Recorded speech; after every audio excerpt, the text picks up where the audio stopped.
Hi friends, வணக்கம். Welcome to ஊர் சமையல். இன்றைக்கி என்ன வீடியோ பார்க்க போகிறீங்கன்னு பார்த்தீங்கன்னா, தீபாவளி ஸ்நாக்ஸ் தான் ஒரு 2 பார்க்க போகிறோம். நான் வந்து தேன்குழலும் அதுக்கப்புறம் பார்த்தீங்கன்னா ஓமப்பொடி தான் செய்ய போகிறேன். வாங்க நாம எப்படி செய்யலாம்னு பார்க்கலாம். ஃபஸ்ட்டாக பார்த்தீங்கன்னா தேன்குழல் செய்கிறதுக்கு பார்த்தீங்கன்னா ஒரு 1/4 கப் அளவுக்கு உளுந்து வந்து இப்போ வறுத்துட்ருக்கேன்.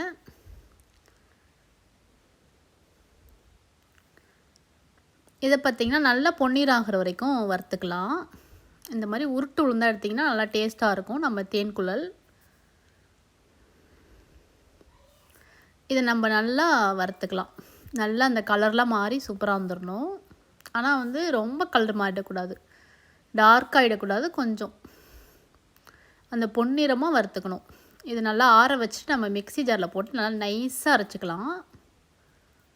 இப்போ பார்த்தீங்கன்னா நல்லா நைஸாக அரைச்சிட்டு வந்துட்டேன். இந்த மாதிரி நல்லா நைஸாக அரைச்சிக்கணும். இதை நம்ம ஒரு பக்கமாக வச்சிடலாம். அடுத்தா பார்த்திங்கன்னா ஒரு பவுல் வச்சுருக்கேன். இதில் வந்து 4 கப்பு போல் நான் வந்து அரிசி மாவு எடுத்துக்கிறேன். 4 கப்பு அரிசி மாவுக்கு 1/4 கப்பு உளுந்து போட்டால் கரெக்டாக இருக்கும். இப்போ பார்த்திங்கன்னா 4 கப்பு போல் அரிசி மாவு சேர்த்தாச்சு. நான் வந்து கடையில் வாங்கின அரிசி மாவு தான் சேர்த்துருக்கேன். அதுக்கப்புறம் நம்ம அரைச்சி வச்சுருந்த நான் அந்த உளுந்து மாவு கூடவே பார்த்திங்கன்னா கொஞ்சமாக உப்பு போட்டிருக்கேன். 1 ஸ்பூன் அளவுக்கு கருப்பு எள் இல்லைன்னா ஜீரகம், ஓமம் அந்த மாதிரி எது வேணாலும் போட்டுக்கலாம். அடுத்ததாக பார்த்திங்கன்னா ஒரு 1.5 ஸ்பூன் அளவுக்கு நான் வந்து இந்த பட்டர் போட்டிருக்கேன். நல்ல நமக்கு வாசனையாக இருக்கும், சூப்பர் டேஸ்ட்டாக இருக்கும். இது எல்லாத்தையுமே போட்டு நல்லா மிக்ஸ் பண்ணிக்கலாம். நல்லா மிக்ஸ் பண்ணிவிட்டு பார்த்திங்கன்னா கொஞ்சம் கொஞ்சமாக தண்ணி ஊற்றி நல்லா பிசைஞ்சிக்கலாம். இங்கே வந்து மிஷின்லாம் கொடுத்து அரைக்க முடியாதனால நான் வந்து அந்த அரிசி மாவு வச்சு செய்கிறேன். நம்ம அரிசி மாவில் செய்யும்போதும் பார்த்திங்கன்னா நல்ல டேஸ்ட்டாகவே வரும். நம்ம அளவெல்லாம் கரெக்டாக போட்டு மிக்ஸ் பண்ணி போடும்போது முறுக்கு சூப்பராக வரும். அந்த தேன்குழல் முறுக்கு நல்லா அந்த ஒயிட் கலரில் நமக்கு சூப்பராக வரும். இது நம்ம நல்லா கெட்டியாக பிசைஞ்சிக்கலாம். கையில் ஒட்டாத அளவுக்கு நல்லா பிசைஞ்சிக்கலாம். இப்போ பார்த்திங்கன்னா இந்த மாதிரி நல்லா பிசைஞ்சிட்டேன். இப்போ நல்லா பிசைஞ்சிட்டு நல்லா இந்த மாதிரி பால் பிடிச்சோம்னா சூப்பராக இந்த மாதிரி வரணும். ரொம்ப இலக்கமாக பிசைஞ்சிடக்கூடாது, ரொம்ப அழுத்தமாக பிசைஞ்சிடக்கூடாது. நல்லா இந்த மாதிரி ஒரு பதத்தில் பிசைஞ்சு வச்சாச்சு. அடுத்தா பார்த்திங்கன்னா நான் வந்து இந்த முறுக்கு உரல் எடுத்திருக்கேன். நான் வந்து இந்த 3 கன்று இருக்கும்ல அந்த உரல் எடுத்திருக்கேன். தேன்குழல் அச்சு இருக்குல்ல அந்த இது எடுத்திருக்கேன். நம்ம மாவை உள்ளுக்குள்ளே வச்சுட்டு நம்ம புழிஞ்சிட வேண்டியதான். நான் வந்து அந்த சின்ன சின்ன கிண்ணத்தில் புழிஞ்சி ஃபஸ்ட்டு வச்சுக்க போகிறேன். அதுக்கப்புறமா தான் எண்ணெயில் போட போகிறேன். நமக்கு அந்த மாதிரி செய்யும்போது ஈஸியாக இருக்கும்.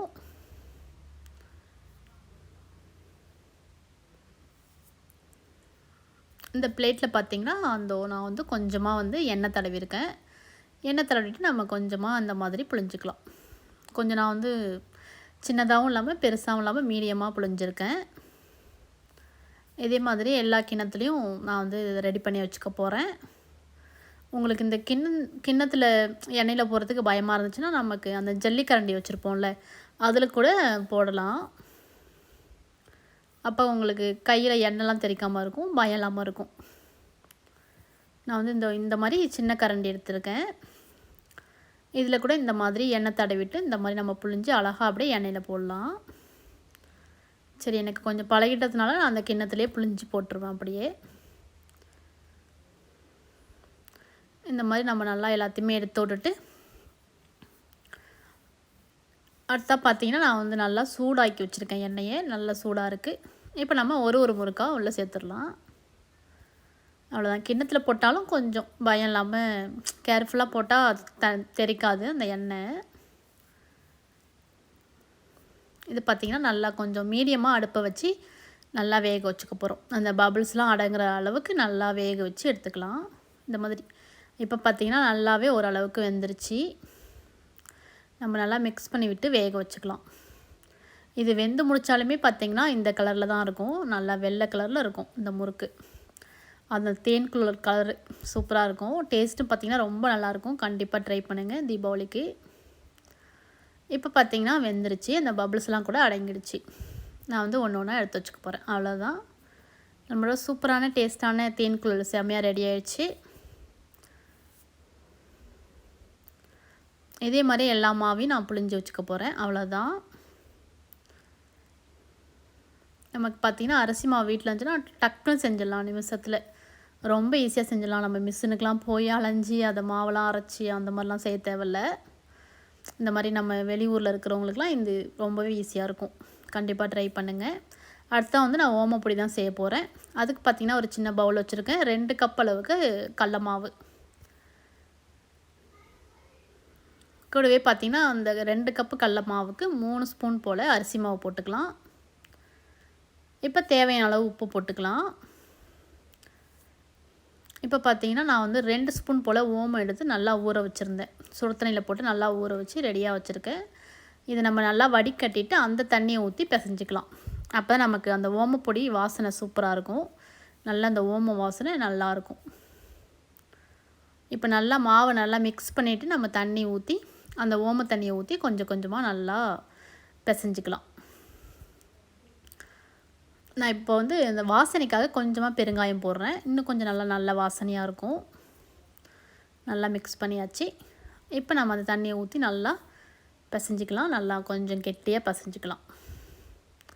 இந்த கடல மாவு பிசையும் போது பார்த்திங்கன்னா கொஞ்சம் கையிலலாம் ஒட்டுற மாதிரி தான் இருக்கும். ஆனாலும் நம்ம நல்லா அந்த கட்டிலாம் இல்லாமல் நல்லா எல்லாமே ஈவனாக நல்லா மிக்ஸ் பண்ணிக்கணும். இந்த ஓமப்பொடி சேர்த்து பார்த்திங்கன்னா நமக்கு ரொம்ப சிம்பிள் தான். டக்குன்னு ரெடி ஆகிடும். பசங்களுக்கெலாம் ரொம்ப பிடிக்கும். அவ்வளோ நல்லா விரும்பி சாப்பிடுவாங்க. இப்போ பார்த்திங்கன்னா இந்த மாதிரி நல்லா பிசைஞ்சிட்டேன். நல்லா கெட்டியாக பிசைஞ்சிட்டேன். நான் வந்து கொஞ்சமாக தான் ட்ரை பண்ணுறேன். இது நமக்கு பார்த்திங்கன்னா கொஞ்சம் நிறையாவே தான் கிடைக்கும். 2 கப்பு கடல மாவுக்கு நமக்கு தாராளமாக போதும். இப்போ பார்த்திங்கன்னா நான் அந்த புளியை அச்சு எடுத்துருக்கேன். அந்த சின்ன கன்று போட்டிருக்கேன். இந்த மாதிரி குட்டி குட்டியாக இடியப்பத்துக்கெலாம் வச்சுருப்பாங்களே அந்த அச்சும் போட்டுட்டு நம்ம அந்த பிசைஞ்சு வச்சுருந்தோம்ல அந்த கடல மாவு அதை வந்து உள்ளுக்குள்ளே வச்சிடலாம். வச்சுட்டு நம்ம அப்படியே புளிய வேண்டியதான். இப்படி கொஞ்சமாக கையில் தண்ணி தொட்டுட்டு எடுத்திங்கன்னா கையில் வந்து அந்த கடல மாவு வந்து ஒட்டாமல் இருக்கும். அதனால் நல்லா கையில் தண்ணி தொட்டுட்டு நம்ம நல்லா அமர்த்தி விட்டுறலாம் மாவை.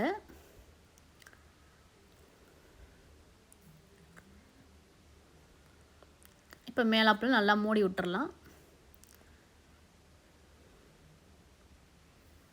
இப்போ பார்த்திங்கன்னா எண்ணெயை வந்து நல்லா மீடியமாக காய வச்சுருக்கேன். நம்ம இதில் அப்படியே புழிஞ்சு விட்டுறலாம்.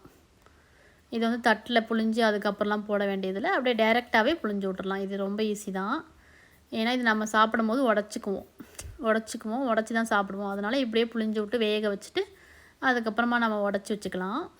ஸ்டோர் பண்ணும்போது டக்குன்னு குக் ஆகிடும். நமக்கு ரொம்ப ஈஸியாக குக் ஆகிடும். 2 மினிட்ஸ் கூட ஆகாது. ரொம்பவே குயிக்காக குக் ஆகிடும். செய்கிறதும் பார்த்திங்கன்னா ரொம்ப ஈஸி. இப்போ பார்த்திங்கன்னா நல்லாவே வெந்துருச்சு. பபிள்ஸ்லாம் கூட டக்குன்னு அடங்கிடுச்சு.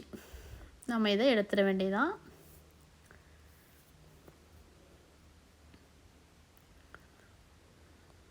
நீங்கள் அப்படியே பெருசாக கூட புழிஞ்சிக்கலாம். நான் கொஞ்சம் சின்னதாக புழிகிறேன். இதே மாதிரியே ஒன்று ஒன்றா ரெடி பண்ணி வச்சுக்க போகிறேன். அவ்வளோதான். பசங்களுக்கெலாம் பார்த்திங்கன்னா ரொம்ப பிடிக்கும். ஏன்னா இதில் காரம்லாம் அதிகமாக இருக்காது. டேஸ்ட்டாக இருக்கும். சாப்பிட்றதுக்கு ரொம்ப ஈஸியாக இருக்கும். ரொம்ப நல்லாயிருக்கும். நல்ல அந்த ஓம வாசனை அவ்வளோ சூப்பராக வருது அது வேகும் போதே. இதே மாதிரி எல்லாமே நான் புழிஞ்சு ரெடி பண்ணி வச்சுக்க போகிறேன். இதே மாதிரி பார்த்திங்கன்னா எனக்கு ஒரு 7, 8 போல் வந்துச்சு. நிறையாவே வந்துச்சு. 2 கப்பு மாவுக்கு நிறையா நமக்கு வந்துச்சு. இப்போ பார்த்திங்கன்னா ரொம்ப சீக்கிரமாக வந்துருச்சு. அவ்வளோதான், எடுத்து வச்சிட வேண்டியதான். அவ்வளோதான். நம்ம எல்லாமே இதே மாதிரி நான் ரெடி பண்ணி வச்சுக்க போகிறேன். இப்போ பார்த்திங்கன்னா இதே மாதிரி நான் எல்லாமே ரெடி பண்ணி வச்சுக்க போகிறேன். ரொம்பவே ஈஸியாக செஞ்சிடலாம். கண்டிப்பாக ட்ரை பண்ணி பாருங்கள். இந்த தேன்குழல் முறுக்கும் அப்புறம் பார்த்திங்கன்னா இந்த ஓமப்பொடியும் கண்டிப்பாக ட்ரை பண்ணி பாருங்கள். ரொம்ப சூப்பராக வரும். கரெக்டாக இதே அளவில் ட்ரை பண்ணிங்கன்னா ரொம்ப டேஸ்ட்டாக வரும். உங்கள் வீட்டில் பார்த்திங்கன்னா எல்லாத்துக்குமே ரொம்ப பிடிக்கும். ரொம்ப விரும்பி சாப்பிடுவாங்க. கண்டிப்பாக இந்த வீடியோ பிடிச்சிருந்தா லைக் பண்ணுங்கள், ஷேர் பண்ணுங்கள், சப்ஸ்கிரைப் பண்ணுங்கள். பக்கத்தில் உள்ள பெல் பட்டனையும் கிளிக் பண்ணி வச்சுக்கோங்க. அப்போ தான் நாங்கள் ரெகுலராக போடுற வீடியோ நீங்கள் மிஸ் பண்ணாமல் பார்க்கலாம். நன்றி, வணக்கம்.